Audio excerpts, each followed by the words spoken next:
YouTube familia, welcome back to my channel. Welcome back to another video.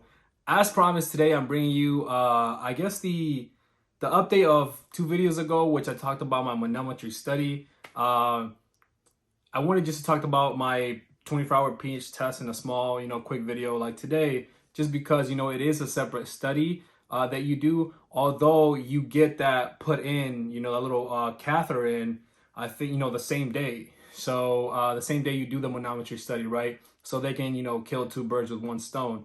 Just like the manometry study, the 24-hour pH test or the impedance study, it's very unpleasant to say the least. Having all those wires and things down your throat and then all the way down to your sphincter, it's very uncomfortable.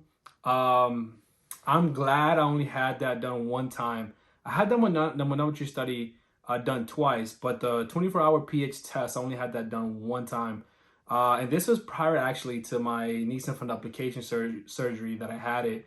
The doctor wanted to see, how many times the reflux was happening throughout the day, at what times, if it was worse after meals, which in my case it was. And to be honest, what I wanted to find out the most for myself was how many times was I regurgitating my food, right? Because if you've seen my videos, there is a lot of regurgitation issues that I've had. And although with regurgitation, acid reflux naturally comes with it, my main issue has always been the regurgitation issues and that feeling of having food in your throat the whole time and having it to swallow it back down every day. So in every single meal that you take or that you eat. So that was a struggle. I wanted to see what the doctor would find. And once you get done, right, going to the exam, once you get done with the manometry study, they put in a little catheter, a small little catheter, right, that has like a little, I don't know what exactly it is that it has, but it's like it reads, right, the amount of time that you reflux and the amount of times you regurgitate food and stuff. So the first hour or so was like really, really uncomfortable for me because you're not used to having like, that little,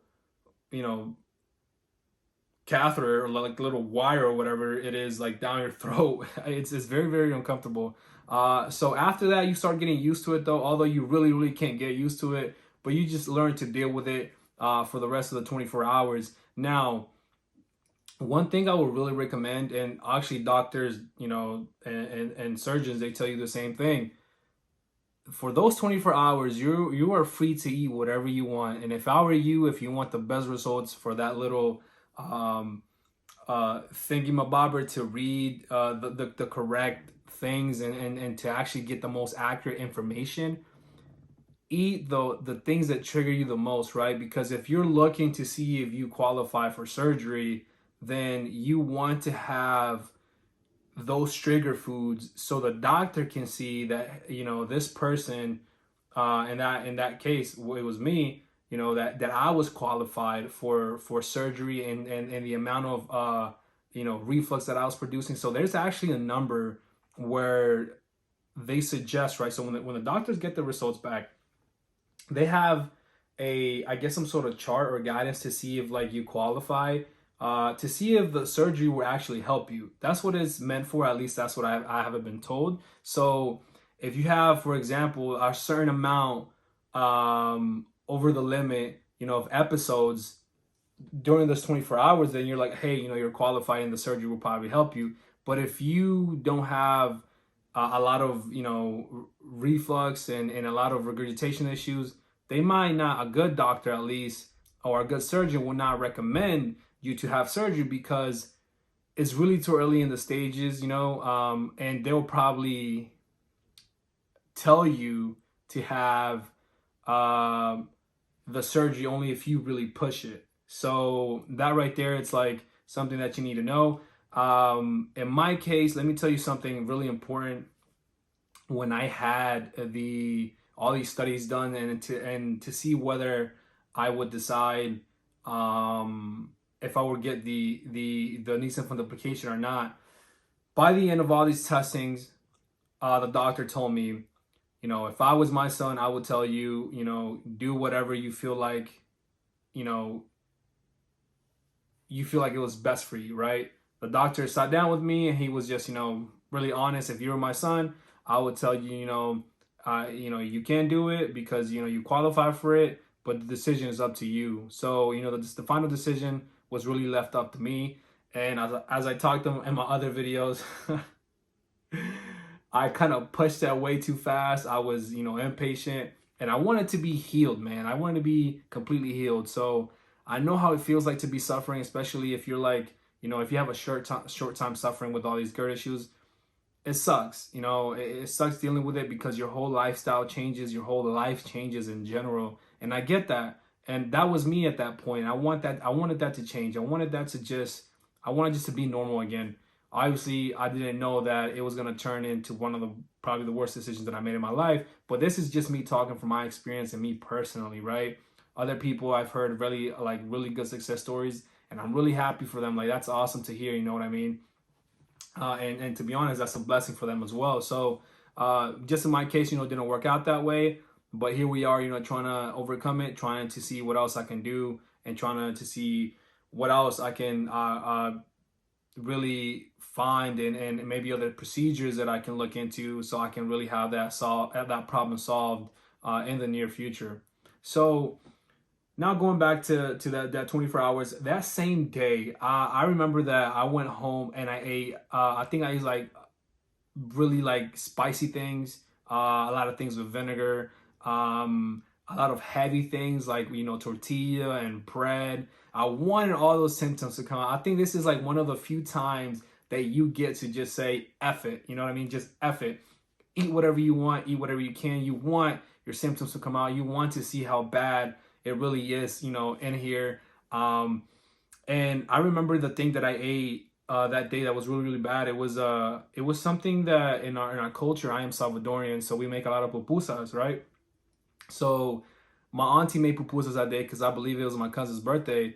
And yeah, I said, this is my chance. This is my chance to just eat whatever, I wanted to.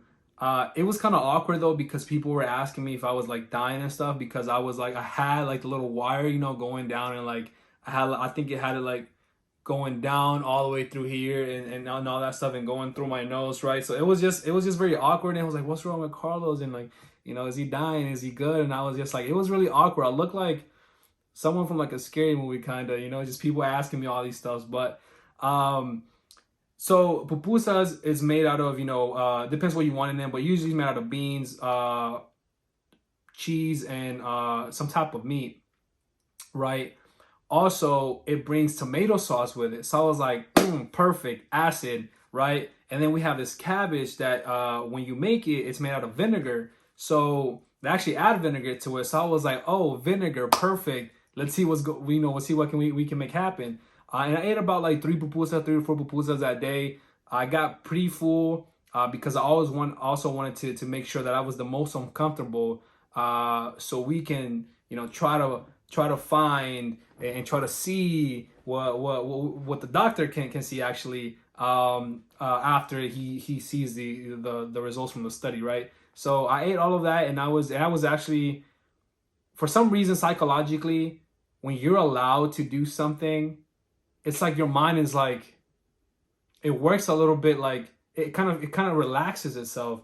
So that day, I didn't feel really, really like messed up, I would say, right? I did feel uncomfortable because of the foods I ate and the things I implemented in my body that day, but it wasn't really something that I like really, really bothered me throughout the day or like throughout the night. It wasn't like the toughest thing ever, right? Although I did eat a lot of crappy food, but for some reason psychologically, it was like, it's the fact that this was a study, I was like, no, it's okay. The fact that it's okay to do it, it was okay to be eating all of that, kind of helped me a little bit. It's weird. I don't know how it works. It's weird. I mean, you can talk to me how that went with you, but it was just weird. I was like kind of weird, but cool. So throughout the day, like I said, I was eating a lot of crappy foods, and One thing I think, I don't know if this is true in most cases, but if I were you guys, I would try to get the 24 hours testing done in the morning. Get that thing put in you around 7 a.m., 8 a.m. in the morning, because you know you are going to last a whole day with that. And as soon as you wake up the other day, you go straight to the doctor, early in the doctor, and you get that thing taken out of you, right? So if you had it, for example, like at 4 o'clock, you still have to deal with that for the rest of the day. Sleep with that, wake up in the morning, and then deal with that in the morning and the afternoon and until 4 o'clock. So if I were you guys, I think most of the testing zone they're done in the morning for a reason. But I think that's the best way to do it. Just get it done in the morning, get all that taken care of in the morning. So the next day when you wake up, you go straight to the doctor, you get that thing ripped out of you, right? One thing I would say though, be prepared for how they take that out out of you, because it's fast, it's quick. It feels like somebody just ripped your esophagus in half. Like it just cut through it. It's really fast, right?